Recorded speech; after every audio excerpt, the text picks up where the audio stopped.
Hello and welcome to Coming Home with Mama T. I'm your host, Tiara, aka Mama T, and on this podcast, we explore the journey of creating the life of our desires through mastering manifestation, maintaining a positive mindset, and living luxuriously. Today, we have a very special guest. We have Amanda joining us, and Amanda is a kinesiologist and spiral practitioner who uses the body's intelligence to identify stories and patterns that are preventing women from following their true path. Her work supports eradicating feelings of low self-esteem and worth, having her clients wake up each morning feeling excited and satisfied with the life they live.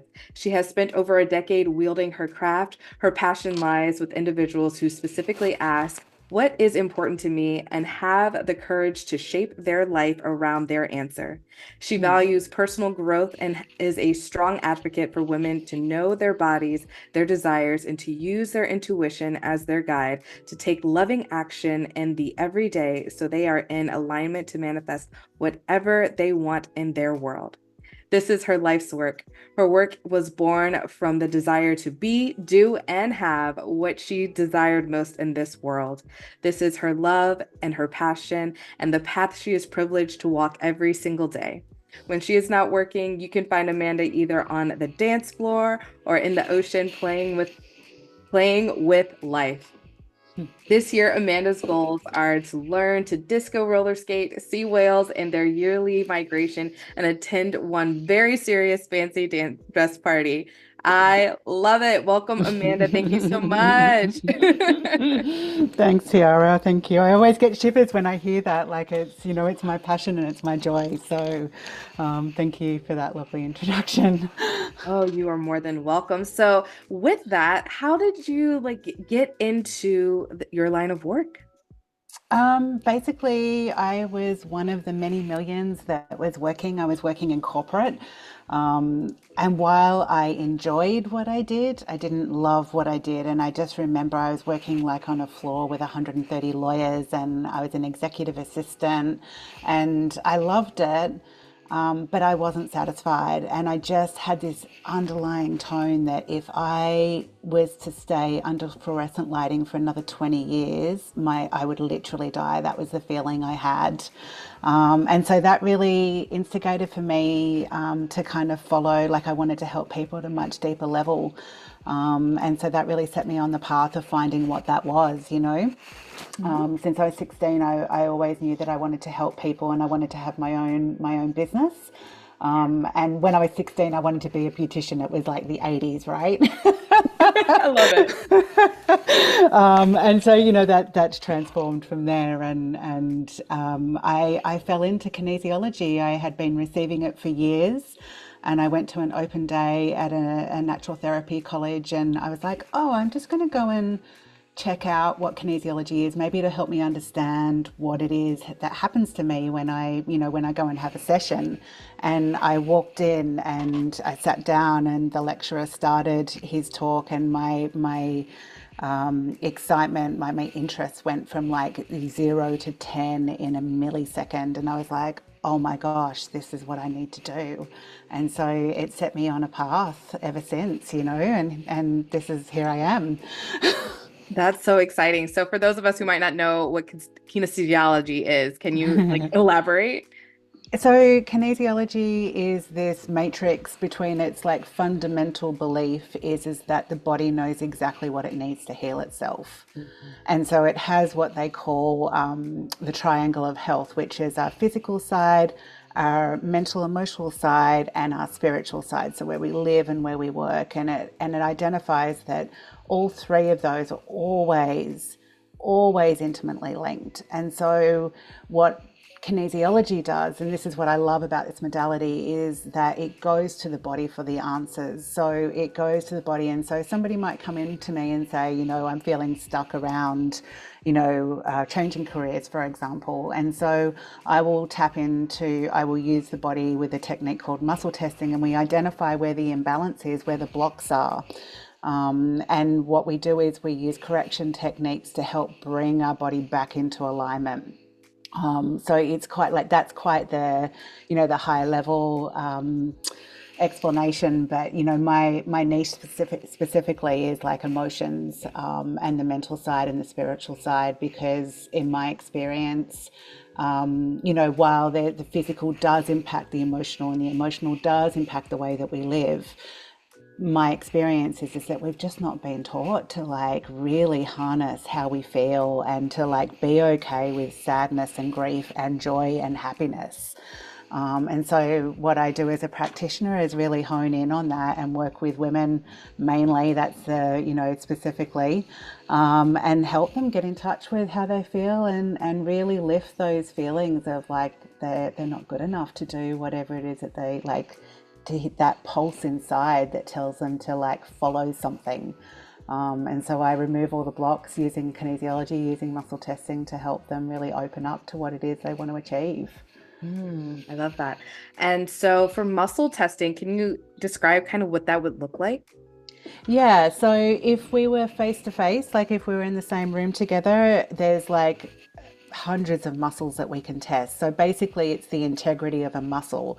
So this blows, it never ceases to amaze me. It never ceases to amaze me. I've been doing this for over 10 years, and the accuracy in how the body knows, like it tells me. So what I do is that if we were in the same room, I would literally choose any muscle in the body and I would apply pressure. And so the muscle either, I would ask the question, I would ask a question. So let's just say, is this in Tiara's highest good? And the body would either, like the muscle would either hold the energy, which would identify a yes for me, or it wouldn't hold the energy and it would release, right? And so when it releases, it tells me that actually that's not in your highest good. And so that's kind of like the premise of muscle testing. It like the body either holds integrity, like the muscle either holds an integrity when we ask a question, or it doesn't hold integrity. So when it doesn't hold integrity, I'm like, oh, okay, there's something out of alignment here for Tiara. Like let's have a look. What is that? So that's kind of the premise of muscle testing. And yeah, it's wild, like the knowledge of the body. Like it's literally blown me away, and it still blows me away, and it blows everybody away when, yeah, when we like test up and they go, how do you know that? And I'm like, I don't. It's your body. It's your body telling you where you need to go and where you need to breathe and where you need to look. Hmm. And so when you're doing muscle testing and you're like picking which muscles, is it like, do you have like a go-to, or maybe Mm. do you find there's like a correlation between, okay, like your eye or something is like doing, I don't even know what a muscle is. So I'm not the best. But like, like your bicep, that's an actual muscle. Yeah, that Is is. correlated to a certain part, like a certain emotion, or can you just go to any muscle? Yeah, so good question. Like there is, so we rely heavily on the Chinese meridian system. And so every muscle is connected to a meridian system that has a subset of emotions in it. So depending on what kind of balance we're doing, that's what we call a session in kinesiology, is a balance, because we're restoring equilibrium back to the body. And yeah, so depending on what type of balance we're doing can depend on what muscle we use.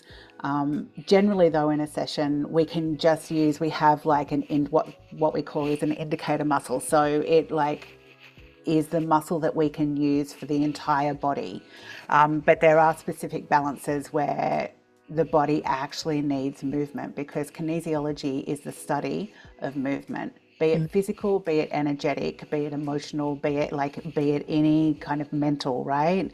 And so we can use a governing muscle, or we can use a multitude of muscles. So depending on what the client needs. Oh, that's wonderful. So, in like beginning your business, what were some like common, I guess issues is not the right word that I want to use, but like, did you find that there was a lot of like common threads working with different clients, even if they said something different, there was like a common background that could be worked on? Um, yes, is the short answer. I'm sure you experience it yourself when you work with people, right? Is that there's always a common thread. because they're coming to see you. And so you have a particular medicine that you're offering, right? So you tend to like attract people with similar threads, right? Yes. So it's the same for me, right? So I would say there's kind of like, I would say 9 out of 10 people when they're filling out the form to come and see me, when I ask them what it is they want in their life, they all say they want to be happy. Mhm. And then underneath that, what I've learned over the years is that as a human collective, we kind of have two major core wounds, right? So one is shame and one is guilt, right? So I'm not good enough, or who I am or what I'm doing is wrong. Mhm. So they're kind of like underlying everybody's personalities and, personas and way of living. Um, there are two biggest, crutches that we lean on. It's like, oh, either who I am is wrong or what I'm doing is wrong. And that is what really inspires me to do this work, because I have my own, right? Mine is that who I am is wrong. And I've had to unlearn that. And that is why I do what I do, because I want to gift that to as many people as possible to unlearn. Because, like, yeah, I just really, at my core, I don't believe it. And that's what really inspired me to keep learning and keep finding the thing that worked for me that I could give to other people. Mm. That's so deep. And I love that you said that we attract people based on what our own individual medicine is. And I Mm, find that the same thing, like, we might have a certain core wound, and whatever we've already worked through ourselves, those are tend to be the people that like come to us because they're like, oh, you've already got that, you've mastered that, so you can now share the knowledge. And it's so perfect. So there's like such abundance in this world. Like we all have our own internal medicine. We all have something that we can share with the world. And that's why we attract the people that we attract, because we all operate at different frequencies. So it's so perfect. I got truth pimples when you're saying that. It's like it's so like when you say that, we all have our own medicine and we all have our own, like we're all sage, right? We're all our own sages. And my experience is that we learn in this lifetime, or we get busy, we don't process how we think or feel, and our own inner wisdom gets dampened. And so that's why people come to me, because they're stuck, and because they have this like beat inside of them that tells them they can be more, or that they want something different, and they just don't know how to get it. And so, that's where I come in. That's where my mastery is. Yes. I feel like this is like we're in like a timeline that is really calling a lot of people to find their like fulfillment, find their joy, their happiness in this world. Like Mm, people are starting to learn that, oh, wait, like I don't have to live the lives of like ancestors who might have gone through a lot more struggle and mm, challenges and were in survival mode because they really had like a need to survive something bigger and greater than what's currently happening right now, or at least more dangerous. How about that? That's probably a better word than what we're going through right now. We all don't have that same, I guess, hardship in the same exact way. And now we have a little bit more freedom and a little bit more space to step up and step into like a next level that maybe even our parents didn't even have access to at that time. absolutely. I mean, when I look at like my mum, and then her, like, my grandmother came through the war, right? Hmm. Mum was born in the Depression, right? Or just after the Depression. And so when I look at this, like, how I was raised, of like, you just got on and did things, right? Hmm. Because that was passed down, and they just had to survive. And so what I love is, like what you said, we don't have to carry that anymore. We can be the generational curse breakers in that line. And that's what I'm a strong advocate for, because I believe, fundamentally, it's like a knowing in my body. We are here, like our purpose on this planet is to love. Yes. Our purpose on this planet is to love. And I really do believe, even before, I've really come to this deep understanding, is that, you know, we need to, like, our purpose here is to love. And it's like, how do we get back to that? Mhm. How do we, and it's starting with ourselves, it's starting with the planet, it's starting with recognizing that the person sitting next to us on the bus is actually just another like apparition of us. And when we can start to see that we're all the same and we all carry the same things, and that we can, that breeds compassion, right? That breeds generosity. That breeds like, oh wow, I'm not the only person here experiencing this thing. When we see a homeless person on the street or somebody who seems to be going crazy on the street, they are us and we Mhm. are them. And that really, like, I believe that's fundamentally what we need to come back to on this planet, is to learn to love ourselves, and everything will change. It can't not. Exactly. It's perfect, like synchronistic timing, because I just finished You Can Heal Your Life by Louise Hay.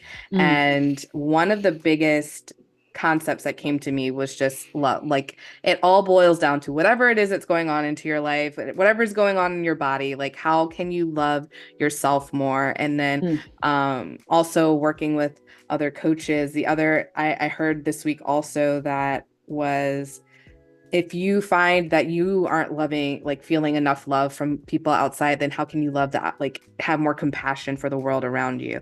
And then mm, it's just like this cyclical thing. So, all right, if I love myself, then I also love the world more. And if I love the world more, then I love myself more. And it just goes back and forth and back and forth. And it's beautiful. And in the You Can Heal Your Life, I think one of the most impactful things that I saw or I read was looking in the mirror, and like looking in your mirror and saying your full name and saying that I love you, and see what comes mm, up for you in that moment, and see mm. if there's like something to shift there, because it can be super hard for people to just say I love you to like anything, let alone themselves. Absolutely. Like, that's the thing, right? That's the wild thing, is that if you think in relation to what you said, we all have the core wound that either who we are is wrong, right? Or who, like, what we're doing is wrong, right? Then we're walking around out there with this lens on, that when somebody comes up to us, underneath, right down in the, the depths of us, we have this core belief that who we are is wrong. When somebody says something to us or they question us, we don't even know that that's driving us, right? So how is love? This is the work, right? It's like understanding that it's not our fault, it's not our parents' fault, it's not their parents' fault, but it's just something that's been passed down through generations for whatever reason. And some people have had a really crappy upbringing, right? And some people have had a really blessed upbringing, right? Mhm. However, underneath all of that, we still all do have this core wound.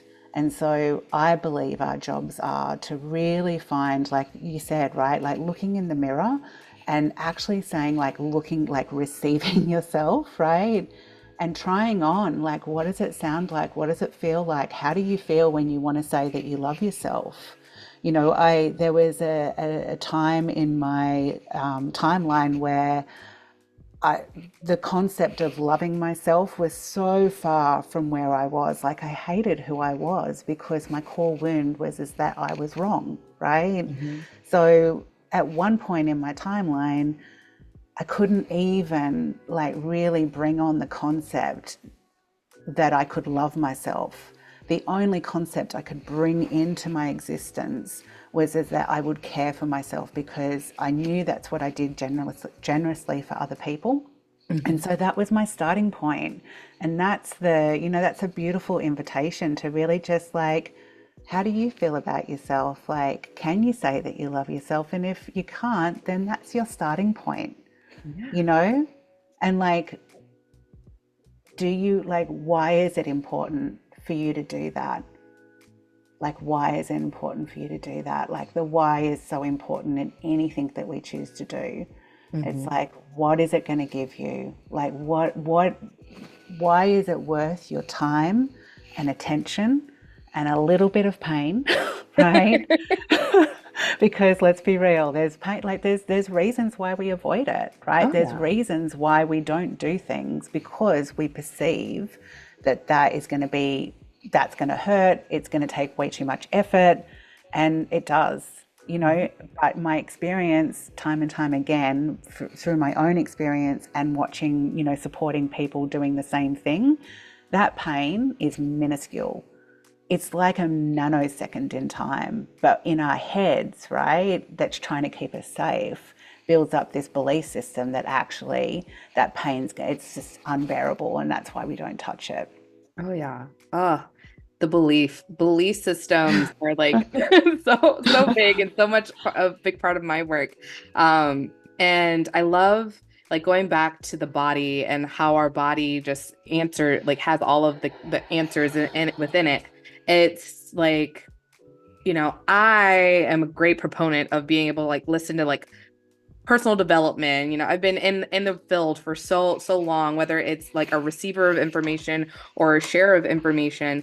And I am really good at being able to like say all the affirmations and say all the things. And one thing is like as an actor, with an acting background, it's really easy to just be like, oh yeah, that's totally what I believe. And then, you say the script and then you leave that version of yourself behind. Like you leave it on the stage, as I would used to say, back in my thespian days. It was just like, oh, we leave it on the stage. So I go out there, I did my part, and then I go back into the body that is Tiara, right? I come back into being myself. So there are moments where I find that, okay, we can get in the mirror, we can do the work, we can do all the stuff, and we're in this like heightened version of self, and then we like get into life, and the second another person Uh-huh. steps up that invalidates what we just said to ourselves in the mirror, we just like Uh-huh. pull ourselves back and we go back to this old version. And so a big part of the practice is really like actually holding up what we're saying in the mirror, holding up what we're tapping into as that higher version, that practice, and we can feel it in our bodies.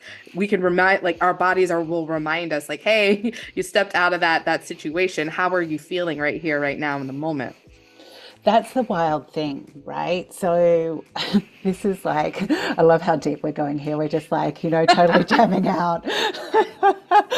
But that's the wild thing, right? So what I've learned, I've been a kinesiologist for over 10 years, and Mhm. in the last 3 years, I became a spiral practitioner, which was formed by Dane Thomas, who actually his background, he's got a lot of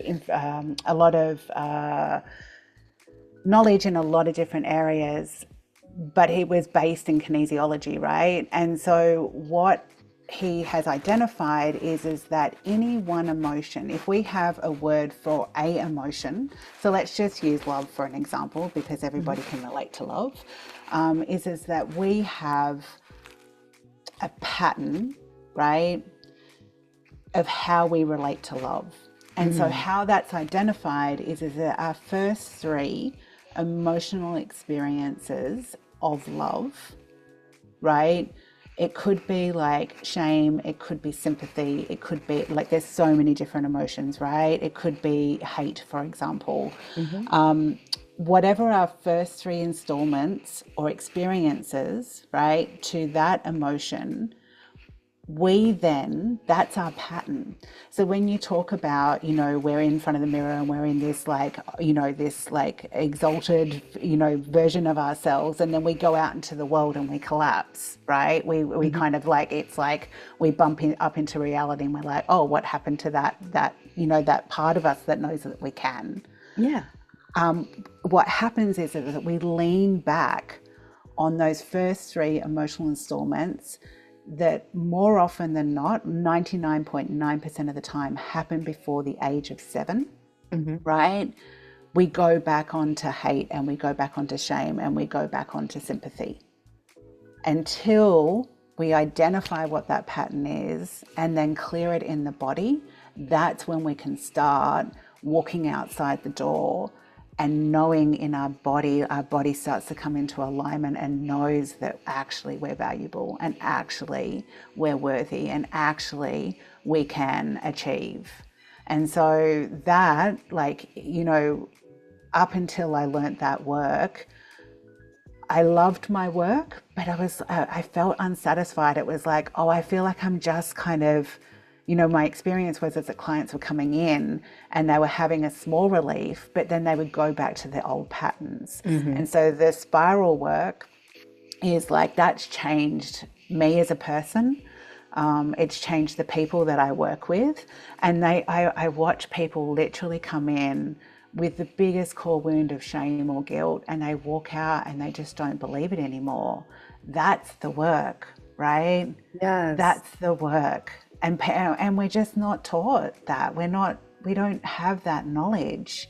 And it really saddens me that this should be taught in schools. In my Hmm. opinion, we should be taught how to communicate. We should be taught about the masculine, the feminine, how do they work together?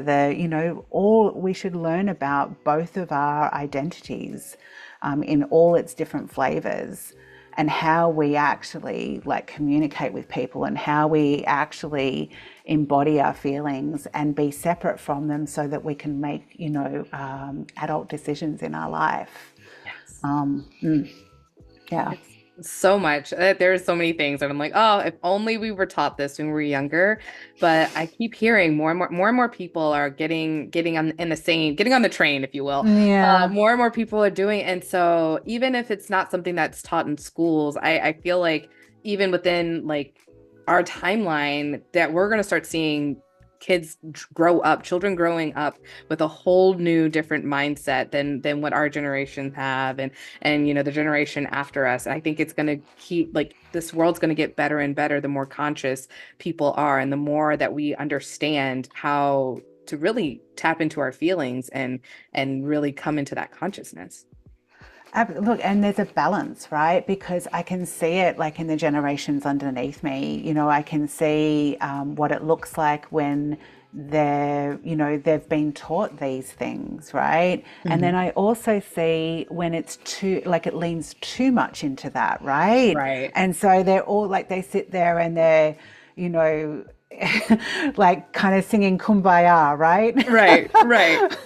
And it's like, well, that's not reality either, right? And Mhm. so, yes, we have the objective from my perspective is very much to be able to separate, like to actually go, oh, okay, I'm feeling this right now, but recognize that it's a feeling, and Mhm. how to make object of it, how to actually separate ourselves from the feeling, and look at it in reality, not in the pattern that was installed from a very long time ago. And that for me is the work, and that's I just want to say like that it's if I could give people one thing, it's not as hard as what they think it is. And I promise you, it's not as scary as what you think it is. It actually can be an easeful journey, and that's different. That's, there's different work for different people, but that I wish that I could, just give people that kind of insight is that I promise you, if you step into yourselves, if you step into your body's wisdom, it can only give you richness. Mhm. It might give you a kind of like, what do they call it? Like the snakes and ladders. It might take you up and down a few levels, and you might get a bit muddy and you might get a bit dirty. But I promise you, it's rich and it's diverse and it's generous and it's loving. And that's where we need to start from. Oh, yeah, that is perfect and beautiful and wonderful. So thank you so much for your time and your insight, Amanda. Hmm. At this time, I'd like to shift over and pull a card for you. So do you have a question you would like to ask the tarot, or would you like a general reading? I think I had a question. I wasn't prepared for a question. I think like let's pull a card for my heart. How about that? Oh, for your heart. I love that. Yes, a Hmm. message for your heart.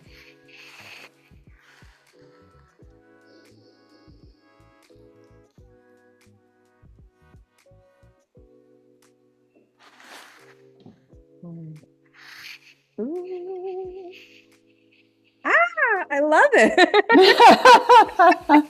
Share, Some share. beautiful, beautiful cards. All right, so I'm pulling from the Lightseers Tarot deck.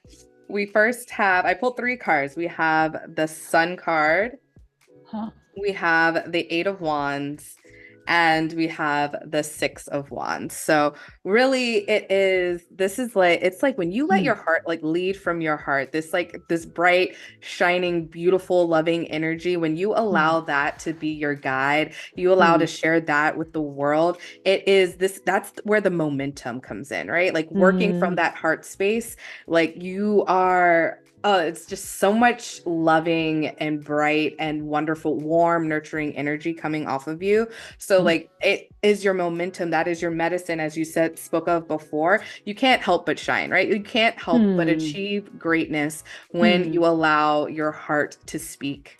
So, Hmm. that is I so love that. beautiful.